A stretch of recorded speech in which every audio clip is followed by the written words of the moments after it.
ఈ main notification ఫైనల్గా నిన్న రాత్రి వచ్చింది. ఎన్టీఏ రెప్యుటేషన్ ప్రకారము వాళ్ళు ఏ రోజైతే ఇస్తారో నోటిఫికేషన్ ఆ రోజు నుంచి ఆన్లైన్ రిజిస్ట్రేషన్ స్టార్ట్ అయిపోతుంది. నిన్న అర్ధరాత్రి ఇచ్చారు, నిన్నటి నుంచే స్టార్ట్ అవుతుంది online registration. Last date of registration is 27th November. మీరు నోట్ చేయవలసింది ఏంటంటే ఇది totally online registration, offline registration తావులేదు. So you have to register online. So keep that in mind.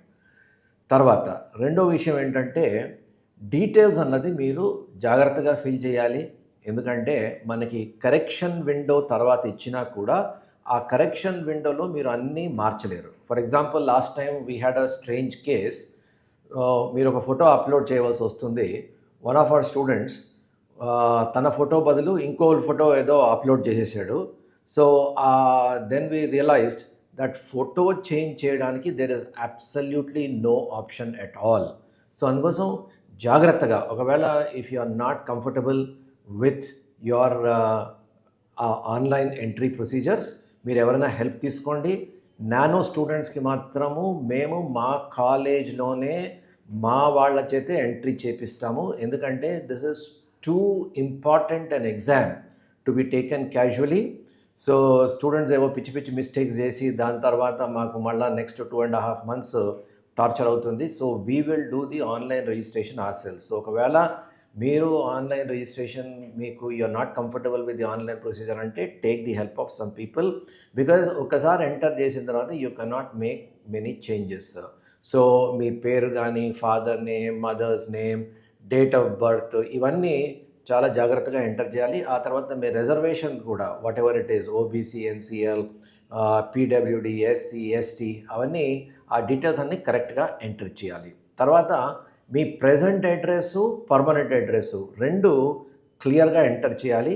ఎందుకు దీస్ ఆర్ ఇంపార్టెంట్ అంటే మీరు చాయిస్ ఆఫ్ లొకేషన్స్, ఎక్కడైతే exam తీసుకోవాలో మీరు 4 చాయిసెస్ ఇవ్వచ్చు. ఈ 4 choices either they should belong to your present state wherever you are staying, or మీరు your permanent address. Say for example మీరు కర్నూల్ మీ పర్మనెంట్ అడ్రస్, కాకపోతే మీరు హైదరాబాద్, మీ పిల్లవాడు హైదరాబాద్లో చదువుతున్నాడు. So Hyderabad will be temporary current address and Kurnool will be your permanent address. అయితే మీరు తెలంగాణలోనైనా ఆంధ్రప్రదేశ్లోనైనా మీరు చాయిసెస్ ఇవ్వచ్చు. అంతేగాని మీరు కర్ణాటకలోని, తమిళనాడులోని, ఇంకేదో రాష్ట్రంలో ఇవ్వాలంటే they will not allow. So present address కానీ, పర్మనెంట్ అడ్రస్ కానీ, which ever state you belong to, అక్కడి నుంచి మీరు 4 చాయిసెస్ ఇవ్వచ్చు. ఆ 4 చాయిసెస్లోంచి మీకు ఆర్డర్ ఆఫ్ ప్రిఫరెన్స్ ప్రకారము ఏదో ఒక చాయిస్ ఇస్తారు. ఇది మనకి ఎప్పుడు తెలుస్తుంది? ఫస్ట్ వీక్ ఆఫ్ జనవరిలో సిటీ, ఏ సిటీ మీకు అలాట్ అయిందో మీకు తెలుస్తుంది. తర్వాత 21st to 30th January మనకి ఎగ్జామ్, మనకు ముందరే తెలుసు. ఈసారి ఎన్టీఏ వాళ్ళు చేసింది ఏంటంటే 2 అడ్వైజరీస్ ముందుగా అనౌన్స్ చేశారు. కిందటి సంవత్సరం ఏంటంటే సడన్గా నోటిఫికేషన్ వచ్చింది. నోటిఫికేషన్ ముందర ఏమీ అడ్వైజరీ రాలేదు. సో ఈసారి మనకి అడ్వైజరీ వచ్చింది కాబట్టి ఆల్రెడీ మనం ప్రీవియస్ వీడియోలో డిస్కస్ చేసాం. సో ఆధార్ రెడీగా ఉండాలి, ఆధార్ డీటెయిల్స్ ప్రకారము అన్నీ ఉండాలి అన్నది మనం డిస్కస్ చేసాం. సో మనకు కొంచెం అడ్వాన్స్ నోటీస్ అయితే ఇచ్చారు. తర్వాత ఇంకోటి ఏం చెప్పారంటే result 12th February result will be declared. అంటే ఇది టెంటేటివ్ అన్నారు. సో 12th February కన్నా ముందరే డిక్లేర్ చేయడానికి ఛాన్సెస్ ఆర్ దేర్. అయితే ఈసారి ఆన్లైన్ టెస్ట్లో కొన్ని అడిషనల్ ఫీచర్స్ ఆఫర్ చేస్తున్నారు. మొదటగా ఒక first time in the history of JEE ఒక వర్చువల్ క్యాల్కులేటర్ అన్నది స్టూడెంట్కి అందుబాటులో ఉంటుంది. ఇప్పటి వరకు క్యాల్కులేషన్స్, చాలామంది స్టూడెంట్స్ క్యాల్కులేషన్ మిస్టేక్ చేస్తూ ఉంటారు, క్యాల్కులేషన్ పేపర్ మీద చేయాలి. సో ఈసారి క్యాల్కులేషన్ స్టూడెంట్స్కి ఎటువంటి ప్రాబ్లం లేకుండా ఒక virtual calculator will be available on the screen. అంటే స్క్రీన్ మీదే ఒక క్యాల్కులేటర్ ఉంటుంది. అందులో ఎడిషను, సబ్ట్రాక్షను, మల్టిప్లికేషను, డివిజన్తో పాటు percentages, reciprocal and square root, ఇవన్నీ ఒక simple calculator. It's not a scientific calculator, simple calculator. This is available. This is a very very I would say useful feature for students. అదొకటి introduce చేశారు. రెండోది ఒక dark mode అని, light mode అని introduce చేశారు. Dark mode అంటే screen డార్క్గా ఉంటుంది, లెటరింగ్ ఏమో వైట్గా ఉంటుంది. ఆర్ నార్మల్ వైట్ మోడ్, లైట్గా ఉంటుంది బ్యాక్గ్రౌండ్, లెటరింగ్ ఏమో డార్క్గా ఉంటుంది. You can have either this or that. ఆ తర్వాత ఒక స్క్రీన్ మ్యాగ్నిఫైయర్ ఆప్షన్ అని పెట్టారు. అంటే మనం ఒక ఏరియాని చూసి అది మ్యాగ్నిఫై చేయమంటే అది మ్యాగ్నిఫై చేసి చూపిస్తుంది. ఫర్ ఎగ్జాంపుల్ ఒక డయాగ్రామ్ ఉంది, మీకు క్లారిటీగా కనిపించట్లేదు, సో మీరు అది మ్యాగ్నిఫై చేసి చూసుకోవచ్చు. అదేవిధంగా ఫాంట్ సైజెస్ కూడా పెంచడానికి తగ్గించడానికి ఛాన్సెస్ ఉన్నాయి.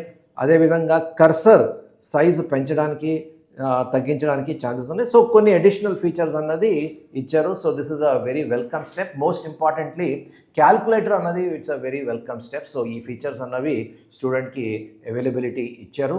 సో మోస్ట్ ఇంపార్టెంట్లీ నోటిఫికేషన్ వచ్చేసింది. ఇంకా students cannot postpone their revision any longer. మనకి November, December and 3 weeks in January. So రఫ్లీ మనం ఒక 2.5 months మనకు ఉంది. ఈ 2.5 months కూడా స్టూడెంట్ సీరియస్గా రివిజన్ చేసి కరెక్ట్గా ఫోకస్ చేస్తే he will get some percentile, some useful percentile. నేను ఎప్పుడు చెప్తూ ఉంటాను, you should give your best for JEE main. ఏదో ఒక పర్సంటైల్, అందరికీ 99.99 రాకపోవచ్చు, doesn't matter. whatever percentile you will get, there are options. Some engineering college or the other will give you an option. మనకు February 12th కల్లా ఎప్పుడైతే result వస్తుందో మనకి ఏదో ఒక ఆప్షన్ ఎక్కడో ఒక ఇంజనీరింగ్ కాలేజ్లో ఏదో ఒక కేటగిరీ బి సీటో, ఒక ప్రైవేట్ యూనివర్సిటీవో ఆర్ ఎన్ఐటీఓ, IIITఓ, GFTIఓ ఎక్కడో చోట ఏదో ఒక బ్రాంచ్ వస్తుంది అని ఒక కాన్ఫిడెన్స్ వస్తే ఆ తర్వాత ఇంటర్మీడియట్ ఎగ్జామ్స్ తర్వాత ఏవైతే ఇంజనీరింగ్ ఎంట్రన్స్ ఉంటాయో అవి ఇంకా కాన్ఫిడెన్స్తో రాయొచ్చు. సో అందుకోసం let us try to do our best for the JEE main. All the best for your JEE main preparation.